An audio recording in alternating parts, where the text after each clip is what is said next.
Commode पर लगे हुए ज़िद्दी से ज़िद्दी येलो कलर के दाग जो हैं, या उसके ऊपर वाले पोर्शन पे अंदर उसके, या फिर बाथरूम को बहुत ज़्यादा जो गंदी टाइल हो जाती हैं, या फिर उसको वॉशरूम पे येलो स्टेन्स हो जाते हैं, उनको कैसे रिमूव किया जा सकता है। गंदे से गंदा और मैसी से मैसी वॉशरूम जो है ना, उसको आपने किस तरीके से आसानी के साथ बगैर ज़्यादा पैसे खर्च किए, बगैर ज़्यादा मेहनत किए, किस तरीके से अच्छे तरीके से साफ़ करना है, वो रेमेडी आप लोगों के साथ शेयर करने जा रही हूँ। बहुत इफ़ेक्टिव, बहुत यूज़फुल रेमेडी है।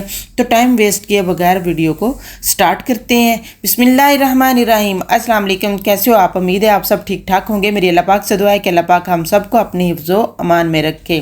तो आप देख रहे होंगे कि किस कदर जो है ना वो बंद रहने के बाद बाथरूम जो है ना वो किस कदर गंदा हुआ, उसकी कमोड की टाइल, फर्श की टाइल, इवन दैट के सारा इसका बेसन वगैरह और टब वगैरह सभी मैं आप लोगों के साथ शेयर करने जा रही हूँ। किया है कि किस कदर गंदे हैं। तो सिंपल आपने करना क्या है, कोई ज़्यादा पैसे खर्च नहीं करने पड़ेंगे, ज़्यादा आप लोगों को इस पे मेहनत भी नहीं करनी पड़ेगी। तो सिंपल, सबसे पहले आपने कोई भी डिटर्जेंट जो आप यूज़ करते हो घर पे, उसको लेकर अपने कमोड के ऊपर डाल देना है, अच्छे तरीके से सारी जगह पे डाल देना है। उसके बाद आपने यही प्रोसेस जो है ना वो टब के साथ करना है, और यही जो प्रोसेस है वो सारे का सारा जो है ना आप लोगों ने बेसन के साथ, टब के साथ, और इसके अलावा जो है ना नीचे फ़र्श पर भी आप लोगों ने फ़र्श पर पहले नहीं बिछाना, क्योंकि आप स्लिप हो सकते हो। तो इसलिए सबसे पहले जो है ना वो 1 बाय 1 करके मैं ज़्यादातर जो है ना वो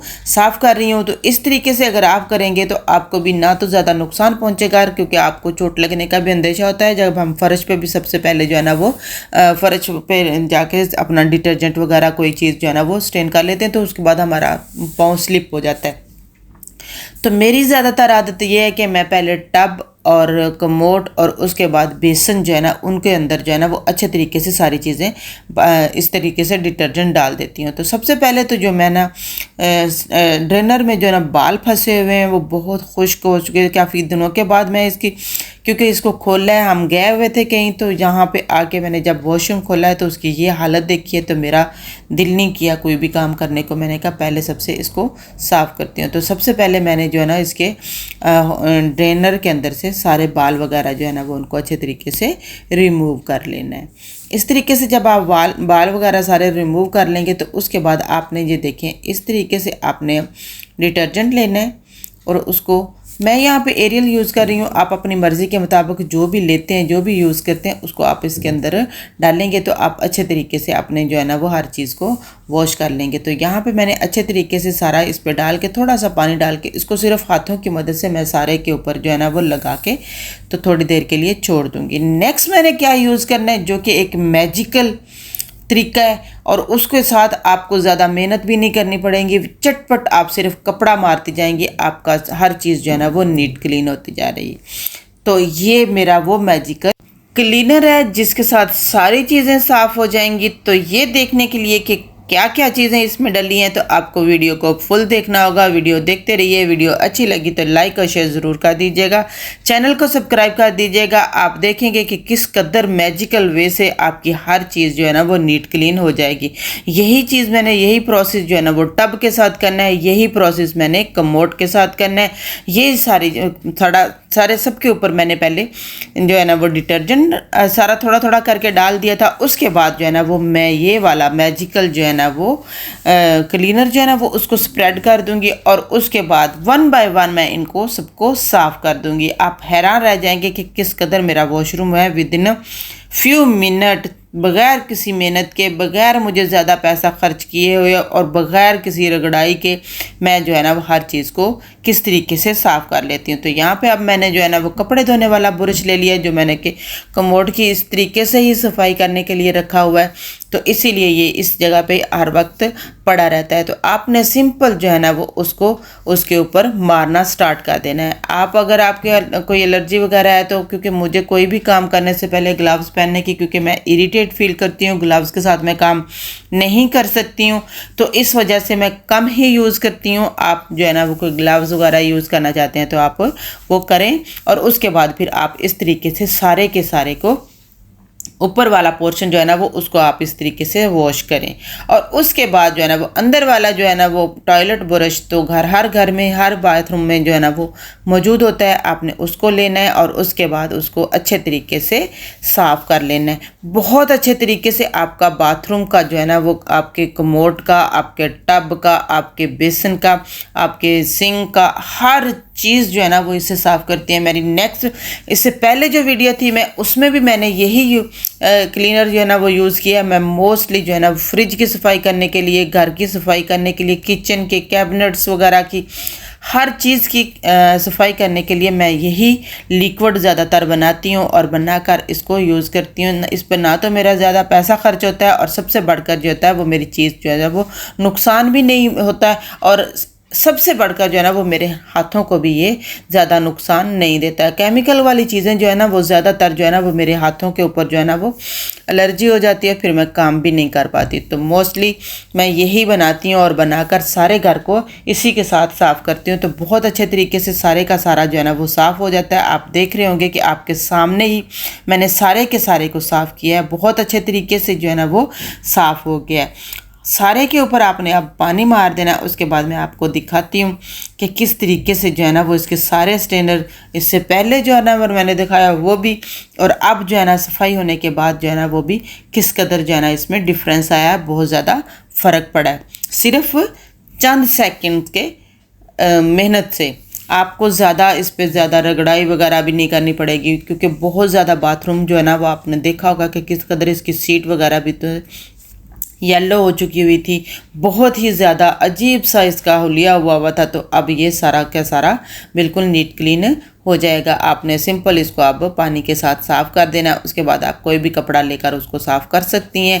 कोई भी कपड़ा जो है ना वो जैसे फाइबर का जो टॉवल होता है वो बहुत अच्छे तरीके से ड्राई कर देता है, लेकिन अगर आपकी चीज़ पे स्टेन जो है ना वो थोड़े ज़िद्दी से हैं या थोड़े ज़्यादा अजीब से हो गए हुए हैं, जब वो ज़्यादा अरसे से बने हुए हैं, तो आपने उसको कोई भी और कपड़ा लेना है जो कि उसको रबिंग का भी काम दे, क्योंकि फाइबर वाला कपड़ा जो है ना वो रबिंग के लिए तो नहीं होता है, वो तो स्मूथली सी चीज़ को साफ़ करने के लिए या क्लीन करने के लिए ही होता है। तो यहाँ पे ये देखें मेरा जो है ना बेसन जो है ना वो कमोड जो है ना वो बिल्कुल साफ़ हो गया। अब मैंने इसको कपड़े के साथ साफ़ करके आप लोगों को दिखाती हूँ कि किस कदर जो है ना वो इसके अंदर जो है ना वो शाइनिंग आई है, और सबसे बढ़कर जो है ना वो बिल्कुल नीट क्लीन हो गया। तो मैं वॉशरूम में ये कपड़ा हमेशा रखती हूँ।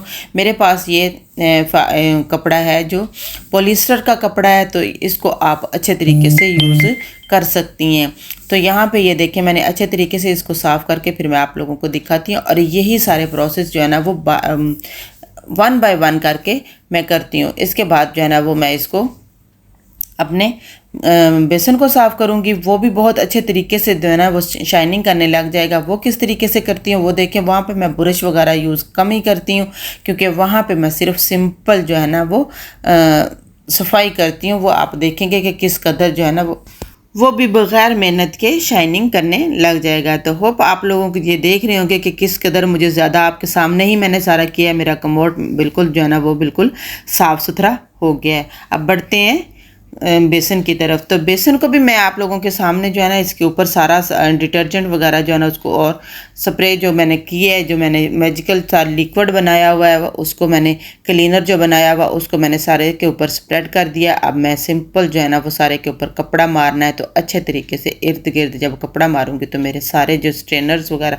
स्टेन जो इसके ऊपर लगे होंगे, येलो स्टेन होते हैं, बाज़ औक़ात जो है ना वो चिकनाई वगैरह के स्टेन्स होते हैं जो इस तरीके से, क्योंकि बेसन का यूज़ बहुत ज़्यादा होता है, तो ये किस तरीके से साफ़ हो जाएगा। बहुत अच्छे तरीके से सारे का सारा जो है ना वो मेरा नीट क्लीन हो गया है।